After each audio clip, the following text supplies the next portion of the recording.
Prezados alunos, essa é a aula de origem e composição dos resíduos sólidos, da disciplina de resíduos sólidos, aula 1, parte 1. Essas notas de aula têm por objetivo o direcionamento dos estudos em sala de aula, mas não têm o propósito de substituir os livros sobre o tema. O aluno deve utilizar as fontes bibliográficas que estão constantes no plano de ensino da disciplina e também ao final das aulas em que são demonstradas as referências bibliográficas. Elas foram elaboradas, essas notas, com base nos textos referenciados ao final de cada aula. Não constitui material original. Dessa forma, esse texto não deve ser citado em artigos, dissertações, teses ou monografias. As referências, sim, devem ser feitas aos textos originais que foram utilizados para a elaboração dessas notas. Em relação aos resíduos sólidos, existem alguns instrumentos jurídicos e normativos de grande importância que nós iremos começar a estudar. De início, a Lei 12.305, de 2 de agosto de 2010. Essa lei, ela institui a Política Nacional de Resíduos Sólidos, E o decreto que regulamenta é o decreto 10.936, de 12 de janeiro de 2022. Ele vai regulamentar a Política Nacional de Resíduos Sólidos, ou seja, a Lei 12.305, de 2 de agosto de 2010, que instituiu a Política Nacional dos Resíduos Sólidos. Também, de grande importância, são as normas da Associação Brasileira de Normas Técnicas. E no caso dos resíduos sólidos, a NBR 10.004-1, então ela está referenciada 2024A, ao final dessa aula, e a BNT-NBR 10.004-2, que está referenciada no 2024B. Então, respectivamente, essas normas versam sobre classificação dos resíduos sólidos, parte 1, requisitos de classificação, e classificação dos resíduos sólidos, parte 2, Sistema Geral de Classificação de Resíduos. Elas não se aplicam aos rejeitos radioativos, porque eles são regulados por legislação específica. A ABNT 10.004-1 é a parte da norma que vai estabelecer os requisitos do processo de classificação dos resíduos em relação à periculosidade de todos os tipos de resíduos. Mas quais são exceção? Solos provenientes de obras de terraplanagem, que são movimentados no próprio local da obra e aplicados em sua condição natural. Que mais? Exceção, rejeitos radioativos, conforme até mencionamos no slide anterior. Material deslocado para o local no próprio leito do corpo hídrico por meio de dragagem. Em relação à norma ABNT-NBR 10.004-2, é a parte da 10.004 que vai compreender os dados, informações e requisitos que vão compor o Sistema Geral de Classificação de Resíduos da série, que é da NBR 10.004. Então, aqui a sigla, Sistema Geral de Classificação dos Resíduos, SGCR 10.004. Utilizado no processo de classificação de resíduos quanto à periculosidade. E, novamente, são mencionadas as exceções. Solos oriundos de obra de terraplanagem, movimentados no próprio local da obra e aplicados em sua condição natural. Rejeitos radioativos e material deslocado para o local no próprio leito do corpo hídrico por meio de dragagem. Definição de resíduos sólidos pela Lei 12.305 de 2010. No capítulo 3, artigo 3º, 16º, material, substância, objeto ou bem descartado resultante de atividades humanas em sociedade, a cuja destinação final se procede, se propõe proceder ou se está obrigado a proceder nos estados sólido ou semissólido, bem como gases contidos em recipientes e líquidos, cujas particularidades tornem inviável o lançamento na rede pública de esgotos ou em corpos d'água, ou exijam para isso soluções técnicas ou economicamente inviáveis em face da melhor tecnologia disponível. O que a gente pode perceber nessa definição? Que não é só apenas o sólido, como a gente pode ter ideia quando estamos falando, conversando sobre os resíduos sólidos, mas também sólido ou semissólido.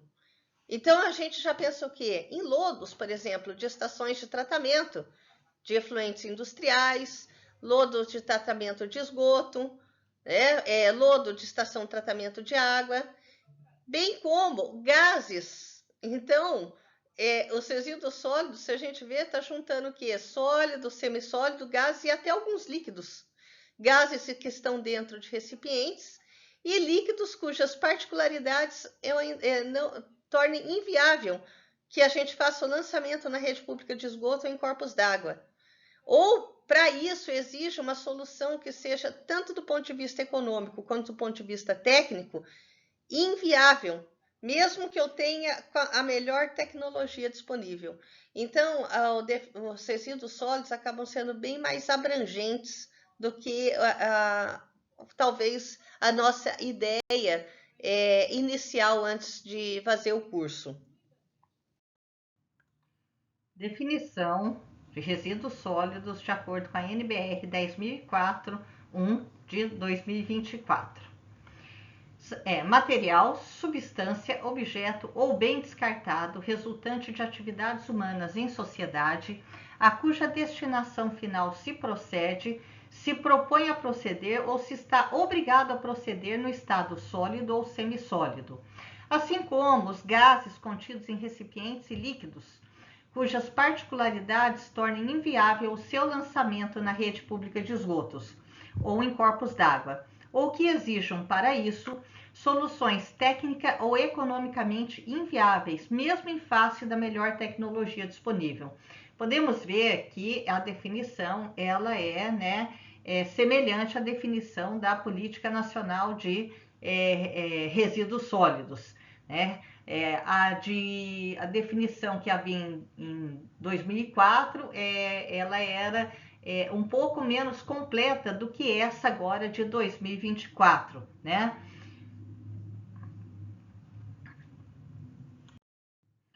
Ainda de acordo com a NBR 10.004/1 de 2024, né, ela fala sobre a mutagenicidade.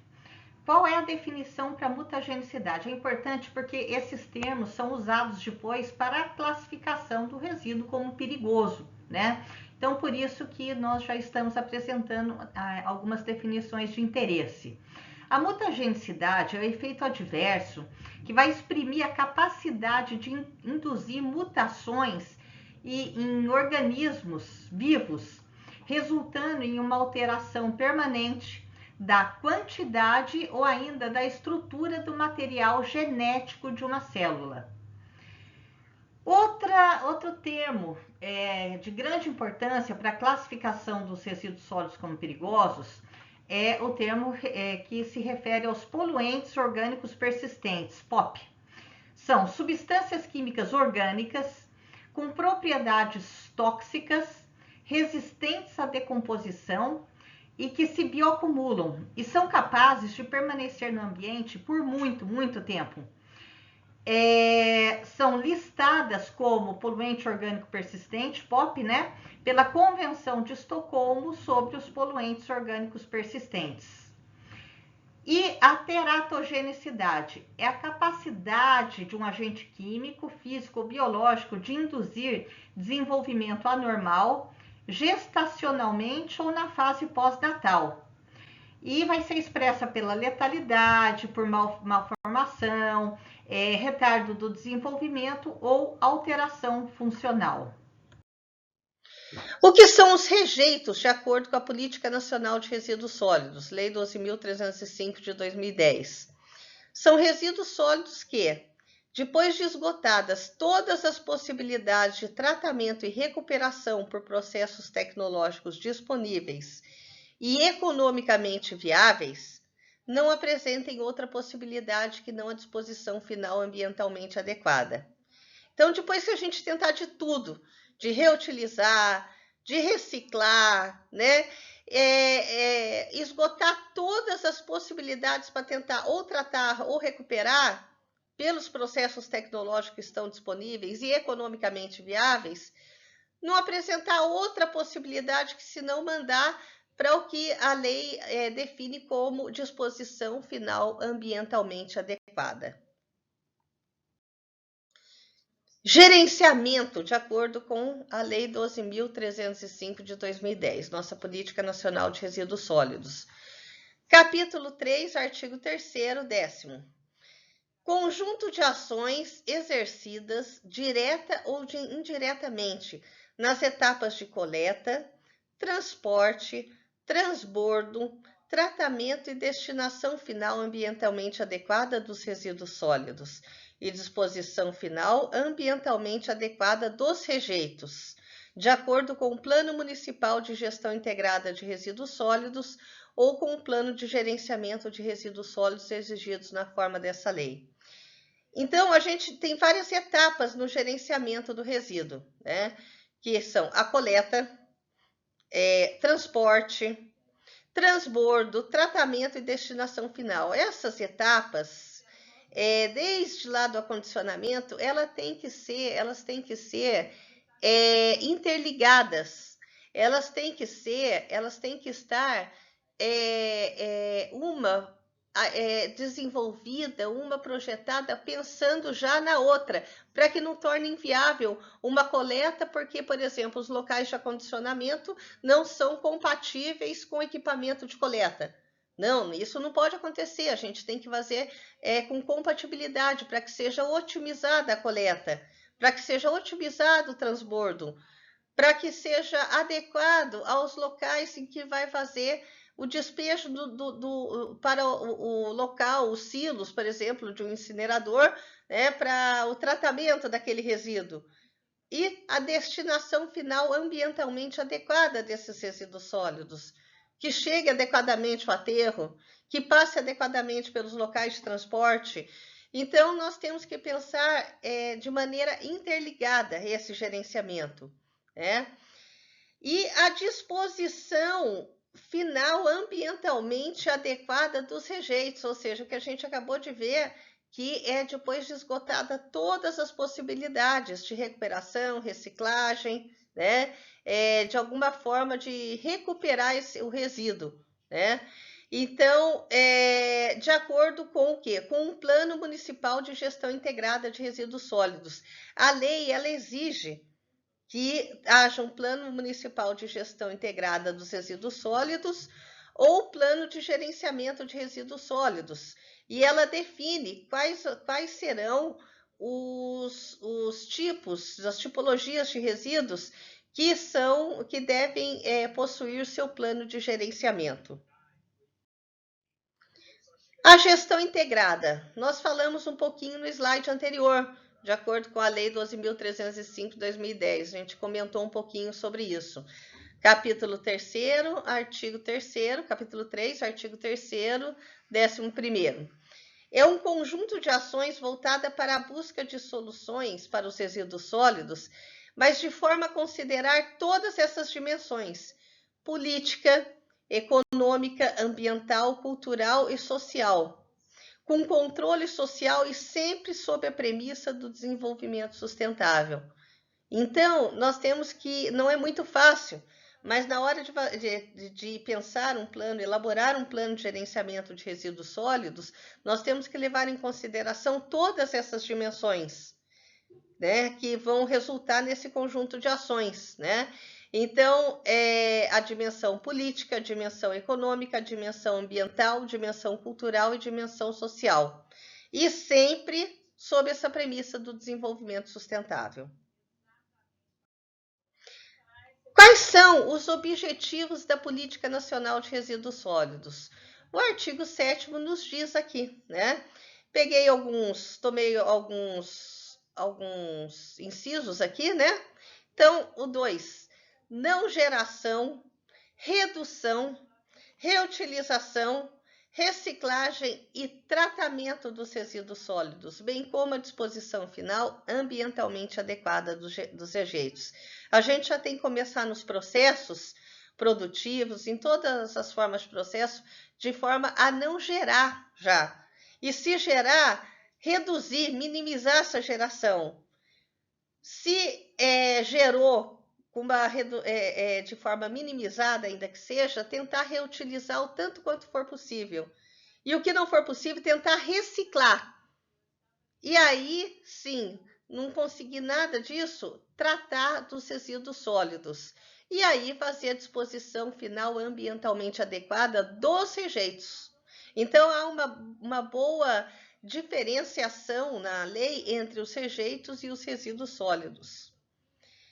O terceiro, estímulo à adoção de padrões sustentáveis de produção e consumo de bens e serviços. Então, aí a gente pode até começar a pensar um pouquinho na produção mais limpa, né? Quando a gente fala padrão sustentável de produção dos bens e serviços e também de consumo. Então, quer dizer, afeta até os consumidores. O quarto, adoção, desenvolvimento e aprimoramento de tecnologias limpas, como forma de minimizar impactos ambientais. Ainda estamos aí no âmbito da produção mais limpa. Quinto, redução do volume e da periculosidade dos resíduos sólidos. Então, se a gente puder fazer algum tipo de tratamento que neutralize, diminua a periculosidade dos resíduos sólidos, assim como o seu volume, é um dos objetivos também que é preconizado na Política Nacional de Resíduos Sólidos. Incentiva a indústria da reciclagem, tendo em vista fomentar o uso de matérias-primas e insumos derivados de materiais que sejam recicláveis e de materiais reciclados. A gestão integrada de resíduos sólidos, conforme a gente falou em slides anteriores. Ainda falando sobre os objetivos da Política Nacional de Resíduos Sólidos. Prioridade nas aquisições e contratações governamentais para produtos reciclados e recicláveis, bens, serviços e obras que considerem critérios compatíveis com padrões de consumo social e ambientalmente sustentáveis. 12º, integração dos catadores de materiais reutilizáveis e recicláveis nas ações que envolvam a responsabilidade compartilhada pelo ciclo de vida dos produtos. Aqui, pela primeira vez na aula, a gente está falando de dois termos muito importantes. Responsabilidade compartilhada, ou seja, todos que participamos do ciclo de vida de um produto, desde o nascimento até, por exemplo, a reinserção dele no ciclo produtivo, todos nós temos a nossa responsabilidade no que tange a nossa ação nesse ciclo de vida.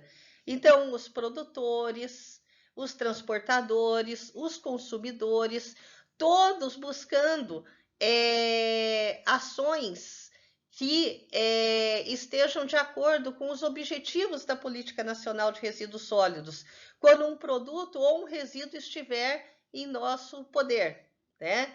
Então, o ciclo de vida vai considerar desde a hora da produção, da extração da matéria-prima, ou da reutilização, ou da reciclagem de algum material, né? Então, a gente priorizar a reutilização e reciclagem de material. E aí, no transporte, para que a gente possa oferecer produtos ambientalmente sustentáveis, para que a gente compre produtos ambientalmente sustentáveis e que haja, depois do consumo desse produto, uma forma adequada de separação para coleta seletiva e seja enviado para os locais corretos para que haja a efetivação da logística reversa. Porque até então a gente fala muito na logística de entrega dos materiais, dos bens, né? para o mercado consumidor. A logística reversa vai levar de volta para o ciclo produtivo, né? Ou para uma destinação final ambientalmente adequada dos rejeitos. Estímulo à implementação da avaliação do ciclo de vida do produto. Essa é uma ferramenta muito importante, a avaliação de ciclo de vida do produto. Existem softwares que nos permitem verificar impactos ambientais diante de diversas situações de gerenciamento, para que a gente possa ver o ciclo de vida de um produto. A reciclagem, ou manda para incineração, ou manda para reutilização, quais são as distâncias de transporte, qual é o tipo de combustível envolvido, né? Como que é o processo de reciclagem, quanto de energia gasta, quanto de água gasta. Então, é muito importante essa ferramenta, né?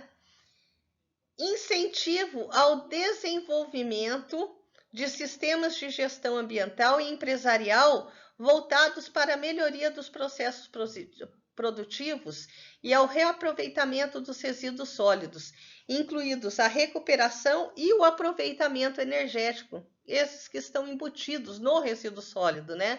Então, aí está nos remetendo também à produção mais limpa. Estímulo à rotulagem ambiental e ao consumo sustentável, até para que os consumidores possam escolher entre os produtos ambientalmente sustentáveis. Dos planos de resíduos sólidos, no capítulo 2. Deve incluir, por exemplo, né, colocamos aqui o quarto, metas para o aproveitamento energético dos gases que são gerados nas unidades de disposição final de resíduos sólidos. O capítulo 3, no artigo 30, fala o que a gente falou um pouquinho aí no slide anterior. É instituída a responsabilidade compartilhada pelo ciclo de vida dos produtos, a ser implementado de forma individualizada e encadeada, ou seja, uma fase fomentando a boa realização da fase subsequente, abrangendo os fabricantes, importadores, distribuidores e comerciantes, os consumidores e os titulares dos serviços públicos de limpeza urbana e de manejo de resíduos sólidos, ou seja, todos os que participam desse ciclo de vida do produto, consoante as atribuições e procedimentos previstos nessa seção. Responsabilidade compartilhada, Lei 12.305 de 2010. Os objetivos: promover o aproveitamento dos resíduos sólidos, direcionando-os para a sua cadeia produtiva ou para outras cadeias produtivas, ou seja, eu quero direcionar novamente para o ciclo produtivo, para o mesmo produto ou para um produto diferente, por exemplo, no banco de resíduos, né? Incentivar a utilização de insumos de menor agressividade ao meio ambiente e de maior sustentabilidade. Ou seja, o que eu for usar nesse processo produtivo de algum dado produto, que essa matéria-prima, esse insumo, seja de menor agressividade ao meio ambiente e que promova maior sustentabilidade, quando dá a ocasião dele virar um resíduo sólido, né? No caso de não haver esgotado todas as possibilidades de tratamento e recuperação, um rejeito. Artigo 31. Sem prejuízo das obrigações estabelecidas no Plano de Gerenciamento de Resíduos Sólidos e com vistas a fortalecer a responsabilidade compartilhada e seus objetivos, os fabricantes, importadores, distribuidores e comerciantes têm responsabilidade que abrange. Vejamos no nosso próximo slide.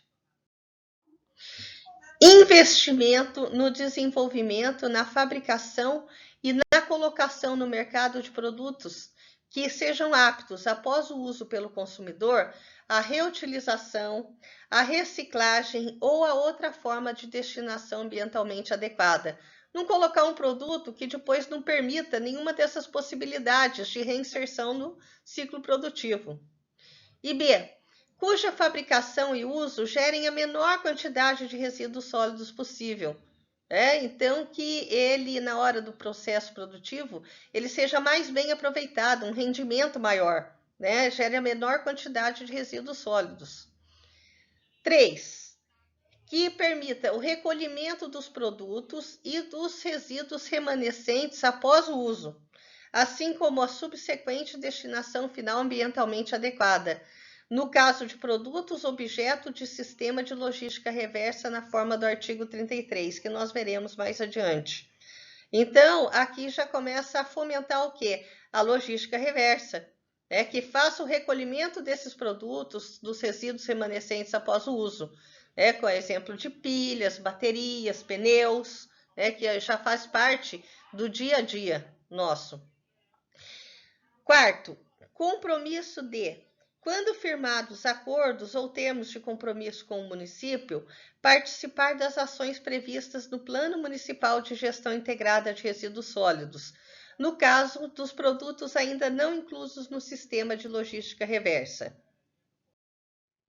O artigo 33, conforme nós falamos no slide anterior, quais são os produtos que são sujeitos à logística reversa? São obrigados a estruturar e implementar sistemas de logística reversa mediante retorno dos produtos após o uso pelo consumidor, de forma independente do serviço público de limpeza urbana e de manejo dos resíduos sólidos, os fabricantes, importadores, distribuidores e comerciantes de 1. Agrotóxicos, seus resíduos e embalagens, assim como outros produtos cuja embalagem após o uso constitua resíduo perigoso, observadas as regras de gerenciamento de resíduos perigosos, previstas em lei ou regulamento, em normas estabelecidas pelos órgãos do SISDAMA, que é o Sistema Nacional de Meio Ambiente, Sistema Nacional da Vigilância Sanitária e SUASA, ou em normas técnicas. Segundo, pilhas e baterias. Terceiro, pneus. Quarto, óleos lubrificantes, seus resíduos e embalagens. Quinto, lâmpadas fluorescentes de vapor de sódio e mercúrio e de luz mista. E sexto, produtos eletrônicos e seus componentes. Vamos ver sobre os sistemas de logística reversa que estão em implantação. Aqui, inclusive, há o link para que o leitor possa consultar o status atual, né, do acordo setorial de cada tipo de produto, de cada cadeia. Por exemplo, embalagens plásticas de óleos lubrificantes. O acordo setorial foi assinado em 19/12/2012 e publicado em 7/2/2013. Aqui está o endereço desses acordos setoriais no Sistema de Informações Nacionais de Gerenciamento de Resíduos. Lâmpadas fluorescentes de vapor de sódio e mercúrio de luz mista. O acordo setorial foi assinado em 27 de novembro de 2014 e publicado em 12 de março de 2015. Temos aqui também o link para que o leitor possa consultar esse acordo setorial. Embalagens em geral. O acordo setorial foi assinado em 25 de novembro de 2015 e publicado em 27 de novembro de 2015. E aqui está o endereço, né, deste acordo setorial. As embalagens de aço. Há um termo de compromisso assinado em 21 de dezembro de 2018 e publicado no dia 27 de dezembro de 2018, cujo link para que o leitor possa ler um pouco, se aprofundar no tema, está descrito aqui a seguir. Mas algumas cadeias de produtos, algumas cadeias de produtos que estão sujeitas à logística reversa com a sua situação atual. Produtos eletrônicos e seus componentes. 10 propostas de acordo setorial foram recebidas até junho de 2013, sendo dessas 10, 4 consideradas válidas para negociação. Aí foi feita uma proposta unificada que foi recebida em janeiro de 2014, que está em negociação. A próxima etapa, consulta pública. Medicamentos. Negociações encerradas com uma proposta de decreto realizada, elaborada com consulta pública realizada. O site está disponível aqui nesta tabela. A próxima etapa é a análise das contribuições recebidas na consulta pública e elaboração da minuta final do decreto. O que a gente deve sempre observar? Isso está sempre, esses processos são dinâmicos, né? Então, o que a gente observa? Que tomamos do site, né? Mas que a gente já observa que as farmácias, elas já estão recebendo os medicamentos, né? Então, as farmácias, nós podemos ver que elas estão recebendo tanto as embalagens, quanto elas recebem os medicamentos vencidos, os medicamentos usados, já há um local para receber e permitir essa logística reversa. E assim como pilhas que elas vendem também em seus equipamentos para medição de pressão, né? Então, é muito interessante, a gente está sempre consultando esses sites para ver o status atual. Outras iniciativas anteriores à Política Nacional de Resíduos Sólidos para a devolução dos resíduos. Tem cadeias que já tinham um sistema de logística reversa por meio de outras tratativas legais e que foram implantadas antes da Lei 12.305 de 2010, que instituiu a Política Nacional de Resíduos Sólidos.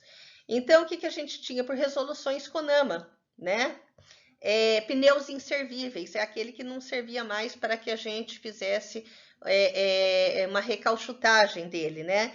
Então, nós temos o endereço para que o leitor possa consultar. O leitor também pode consultar acerca desses temas no site do Ministério do Meio Ambiente, conselhos, aí vai no CONAMA e vai em resoluções. Coloca a palavra-chave como pneus inservíveis, pilhas e baterias e vai ver o histórico de todas as resoluções. Embalagens de agrotóxicos, né? Então também tem o endereço aqui das embalagens de agrotóxicos. Óleo lubrificante usado ou contaminado, temos o endereço para que o leitor possa consultar. Pilhas e baterias, também temos o endereço.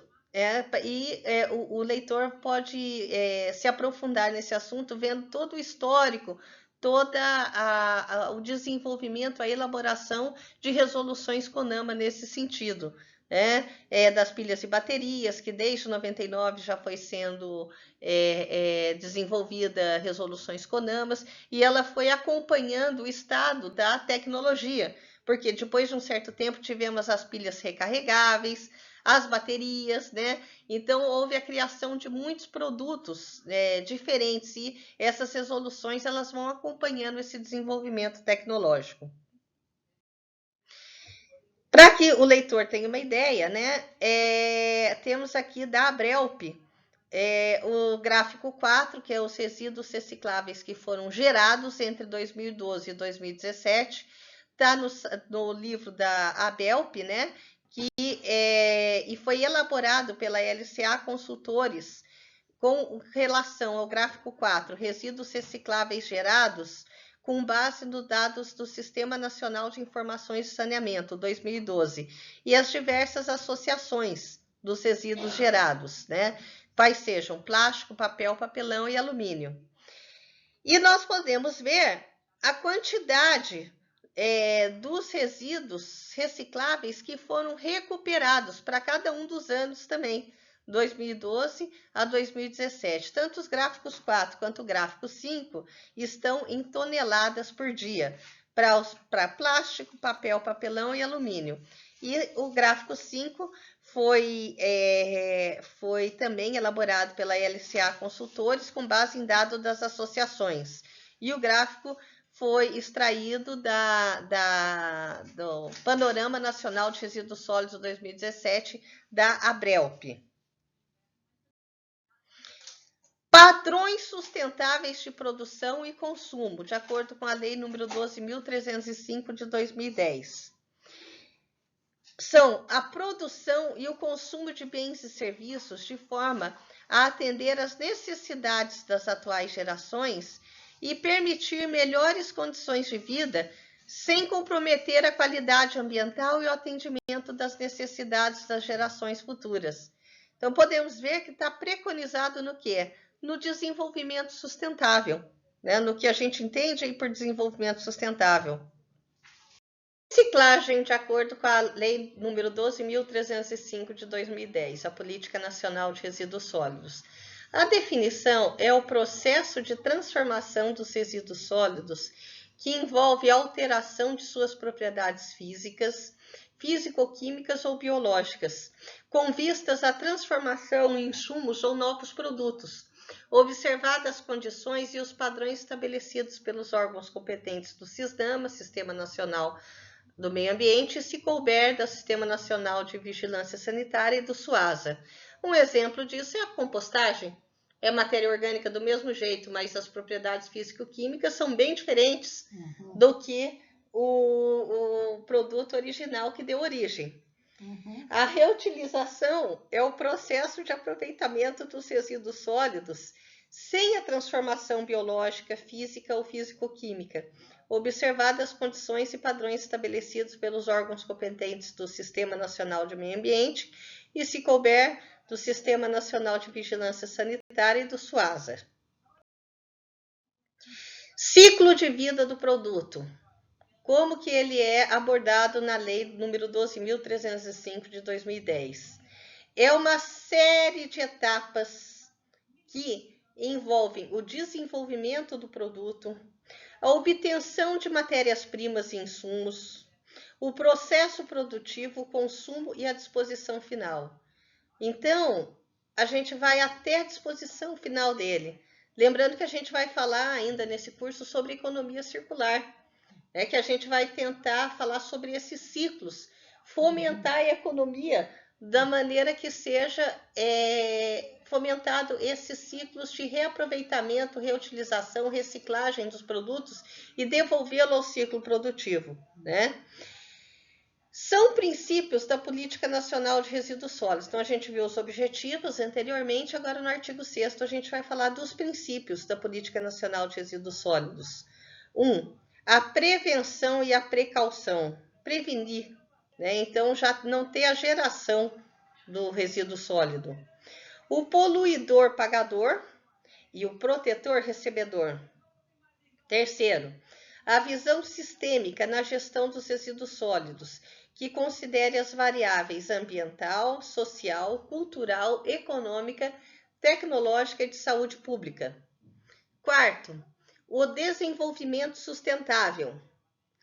Quinto, a ecoeficiência, mediante a compatibilização entre o fornecimento a preços competitivos de bens e serviços qualificados que satisfaçam as necessidades humanas, mas ao mesmo tempo tragam qualidade de vida e redução do impacto ambiental e de consumo dos recursos naturais, a um nível mínimo, equivalente à capacidade de sustentação estimada do planeta. Ou seja, minimizar o consumo de recursos naturais, minimizar o impacto ambiental, mas ao mesmo tempo trazer qualidade de vida. Mas que isso tudo equivale à capacidade de sustentação estimada do planeta e, ao mesmo tempo, satisfaça as necessidades humanas e a preços competitivos. Ciclo de vida do produto, Lei 12.305. Então, já falamos sobre a definição, né, no slide anterior, que é a série de etapas que envolve o desenvolvimento do produto, a obtenção de matérias-primas e insumos e processo produtivo, o consumo e a disposição final. Ainda falando sobre os princípios, no artigo 6º da Política Nacional de Resíduos Sólidos, o 6º princípio, a cooperação entre as diversas esferas do poder público, o setor empresarial e demais segmentos da sociedade. Por quê? Porque todos esses estão envolvidos na responsabilidade compartilhada pelo ciclo de vida do produto, que é o que a gente fala já no 7º, a responsabilidade compartilhada pelo ciclo de vida dos produtos. É um princípio. O 8º, o reconhecimento do resíduo sólido reutilizável e reciclável como um bem econômico e de valor social, gerador de trabalho e renda e promotor de cidadania. Então, um exemplo disso é que antigamente os catadores, eles ficavam sem segurança, catando materiais de interesse em lixões, em aterros, né, que não, controlados, que agora são proibidos pela Política Nacional de Resíduos Sólidos, né? Agora sim, só aterro sanitário com projeto controle, operação, controle operacional e execução de acordo com normas da ABNT, né? E antigamente eles ficavam sujeitos a doenças, a acidentes, agora não. Ele tem todo o valor social reconhecido como um trabalho muito importante para que a gente possa instituir toda a política nacional de resíduos sólidos, a logística reversa, né? Então, e ele promove com isso cidadania. O nono, o respeito às diversidades locais e regionais. 10º, o direito da sociedade à informação e ao controle social.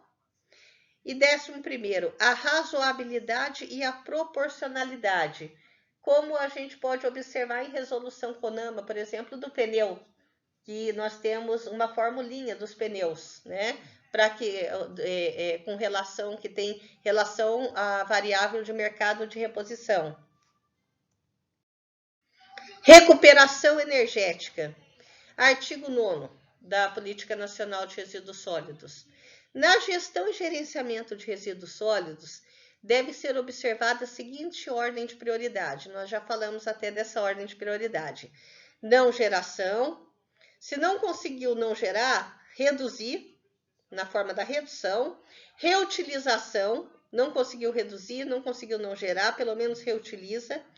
Não conseguiu não gerar, não conseguiu reduzir, não conseguiu reutilizar, recicla. E, se eu não conseguir nenhuma dessas ações, fazer o tratamento dos resíduos sólidos e a disposição final ambientalmente adequada dos rejeitos.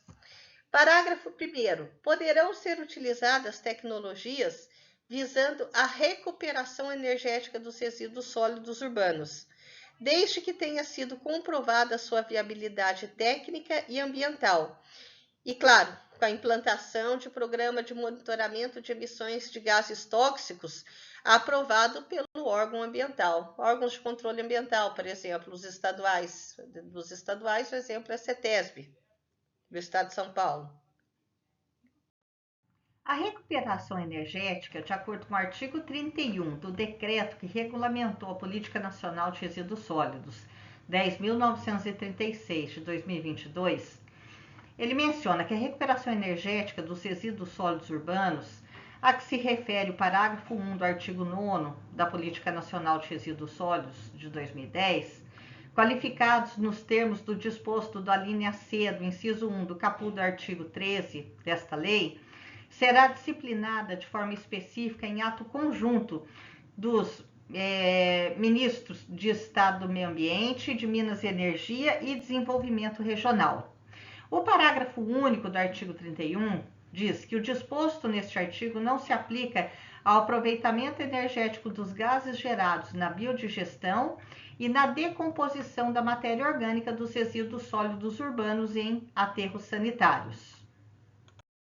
Ainda, sobre a recuperação energética, né, o mesmo decreto que a gente falou no slide anterior, que regulamentou a Política Nacional de Resíduos Sólidos, em seu artigo 72, ele fala: observada a ordem de prioridade estabelecida no artigo 9º, né, da Política Nacional de Resíduos Sólidos, no artigo 30 deste decreto, os resíduos perigosos que apresentem características de inflamabilidade serão destinados à recuperação energética. Aí nós temos alguns incisos interessantes aqui. Inciso 1º. Obrigatoriamente, quando houver instalações devidamente licenciadas para recuperação energética e até 150 km de distância da fonte de geração dos resíduos. E o inciso 2. Preferencialmente em condição distinta da estabelecida no inciso 1. Parágrafo 1º. Para fins do disposto no caput, consideram-se resíduos perigosos com características de inflamabilidade, dentre outros, borras oleosas, né, então às vezes em indústria, né, de montagem de carro, né, a gente pode achar fundição, borras de processos petroquímicos, indústria petroquímica, borras de fundo de tanque de combustíveis e de produtos inflamáveis, que fica no fundo lá, né, desses tanques, elementos filtrantes de filtros de combustíveis e de lubrificantes, solventes e borras de solventes, borras de tinta à base de solventes. Ainda a continuação do artigo 72, né? Ceras que contenham solventes, panos, estopas, serragem, equipamentos de proteção individual, são aqueles equipamentos que os trabalhadores usam para sua segurança durante a execução de um trabalho com dado risco, né? Elementos filtrantes e absorventes contaminados com óleos lubrificantes, solventes ou combustíveis, tais como álcool, gasolina e óleo diesel. Lodo de caixa separadora de óleo com mais de 50% de hidrocarbonetos derivados de petróleo. Esses hidrocarbonetos, por exemplo, gasolina, né, é um hidrocarboneto, é uma mistura, né, de muitas substâncias hidrocarboneto derivado do petróleo. Então, solo contaminado com combustíveis ou com um dos componentes a que se referem os incisos 1 a 9, né? E o parágrafo 2º, o disposto no caput não se aplica às hipóteses em que o transporte para as instalações de recuperação energética seja considerado inviável pelo órgão ambiental competente, ou órgão de controle ambiental estadual, ou em nível federal, dependendo da abrangência aí dessa distância a ser percorrida. Planos de resíduos sólidos de acordo com o decreto 10.936 de 2022. De acordo com o artigo 59 desse decreto, no processo de elaboração e execução do Plano de Gerenciamento de Resíduos Sólidos, deve ser garantida a utilização dos subprodutos e resíduos de valor econômico não descartado. Isso se insere no conceito da economia circular, né?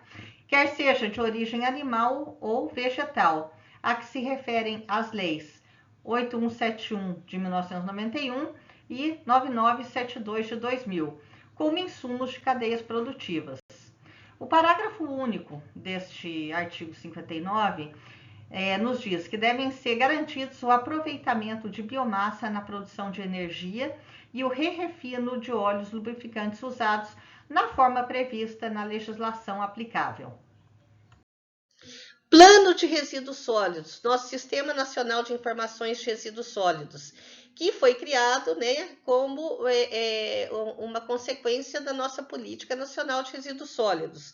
Então, é muito interessante esse site, porque ele reúne informações, né, atualizadas sobre o gerenciamento de resíduos sólidos nos municípios e de acordo com as diversas tipologias. Então, para tanto, a gente apresenta aqui alguns endereços ao leitor. Caderno de Diagnóstico dos Resíduos Sólidos Industriais. Temos o site lá do Sistema Nacional de Informações de Resíduos Sólidos. Caderno de Diagnóstico dos Resíduos Agro-Silvopastoris, resíduos orgânicos. Temos lá o nosso endereço. Caderno de Diagnóstico dos Resíduos Minerais Energéticos.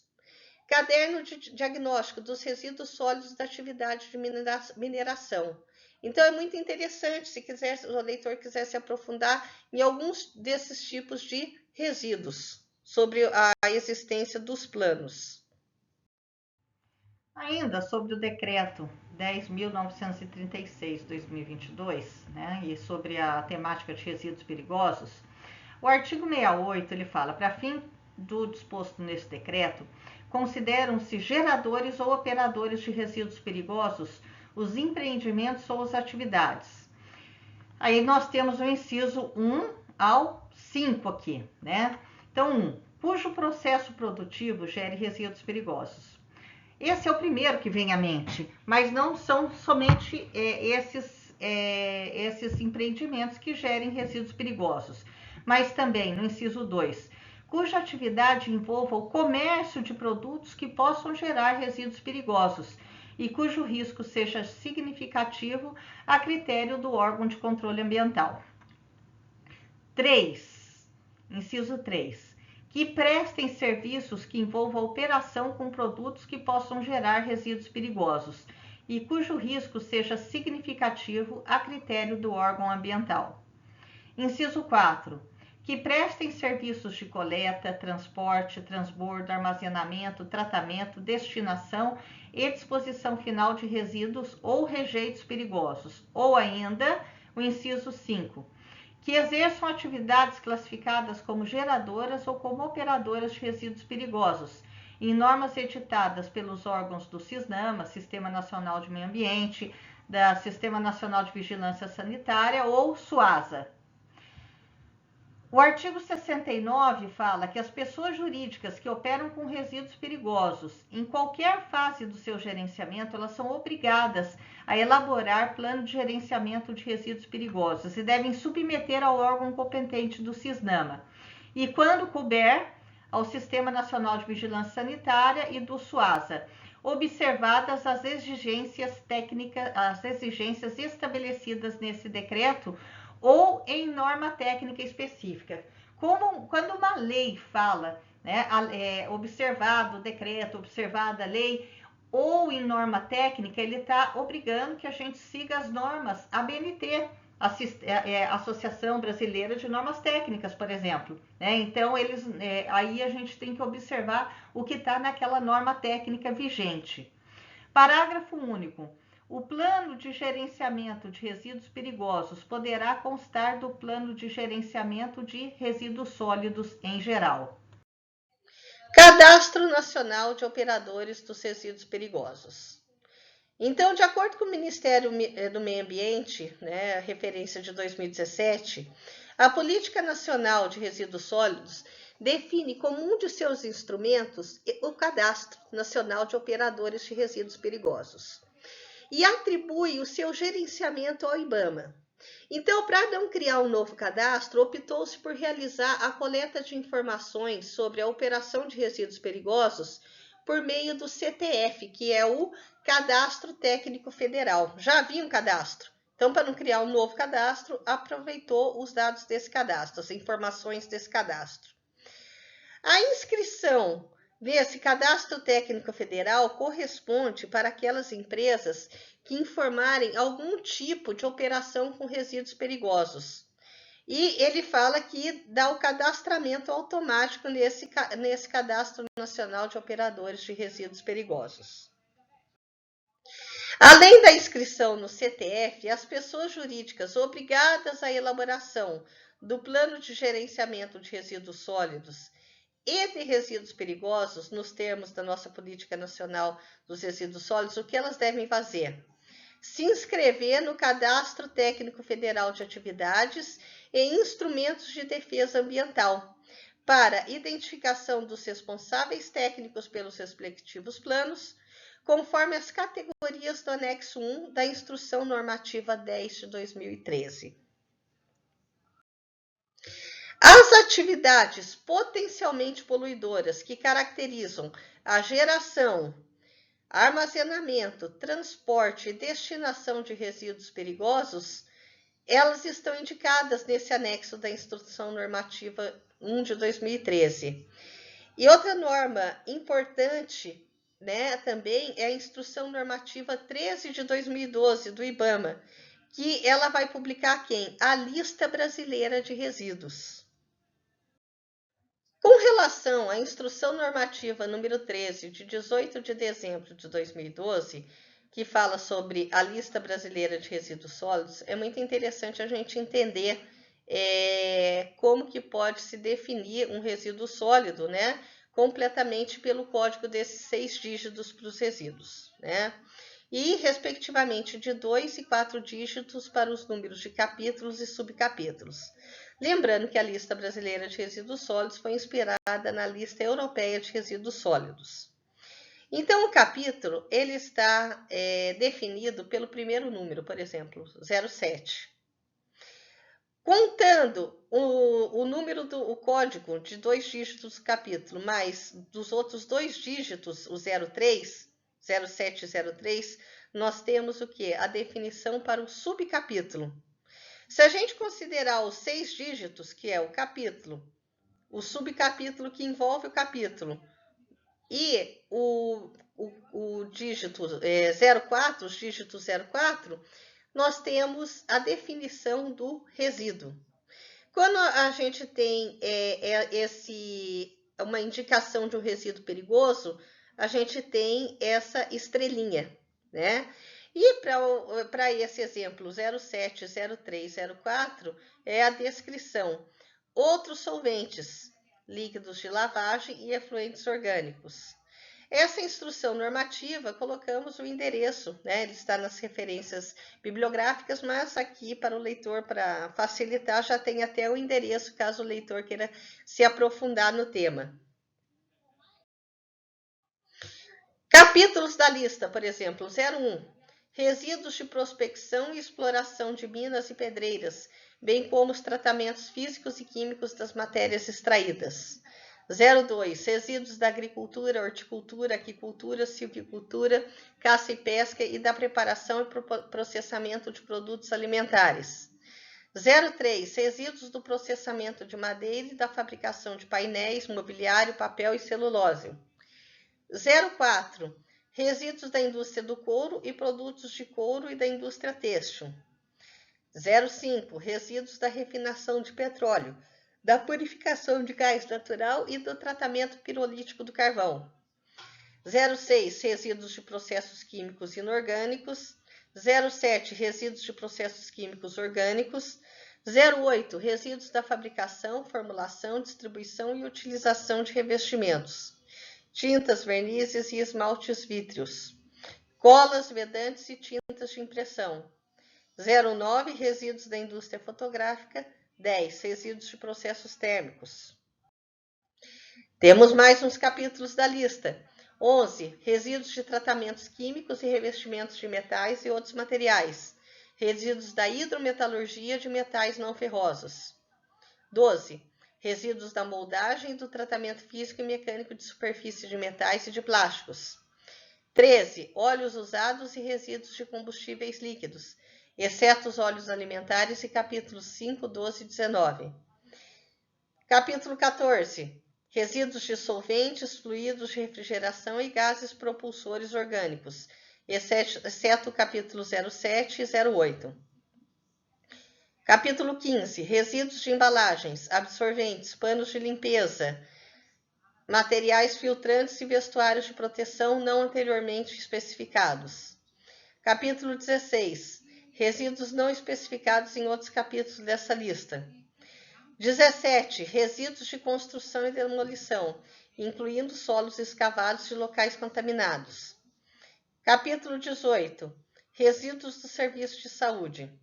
Capítulo 19. Resíduos de instalações de gestão de resíduos, de estações de tratamento de águas residuais e da preparação de água para consumo humano e água para consumo industrial. Capítulo 20. Resíduos sólidos urbanos e equiparados, resíduos domésticos, do comércio, indústria e serviços, incluindo as frações provenientes da coleta seletiva. Ainda sobre a instrução normativa número 13, de 18 de dezembro de 2012, a gente tem um exemplo aqui. Pegamos um capítulo só para destrinchar esse capítulo. Resíduos do processamento de madeira e da fabricação de painéis, mobiliário, papel e celulose. Aí capítulo com subcapítulo 0303. Resíduos da produção e da transformação do papel e celulose. E aí temos os vários, a identificação completa do resíduo. 030301, resíduos do descasque de madeira e resíduos de madeira. 030302, lodos da lixívia verde, provenientes da valorização da lixívia de cozimento ou de cor negro. 030305, lodos de branqueamento provenientes da reciclagem de papel. 030307, rejeitos mecanicamente separados da fabricação de pasta a partir do papel e papelão usado. 030308, resíduos da triagem de papel e papelão, destinado à reciclagem. 030309, resíduos do lodos de cal. 030310, rejeitos de fibra e lodo de fibra, fillers e revestimentos provenientes da separação mecânica. 030311, lodos de tratamento local de efluentes que não estejam abrangidos em 030310. 030399, outros resíduos não anteriormente especificados.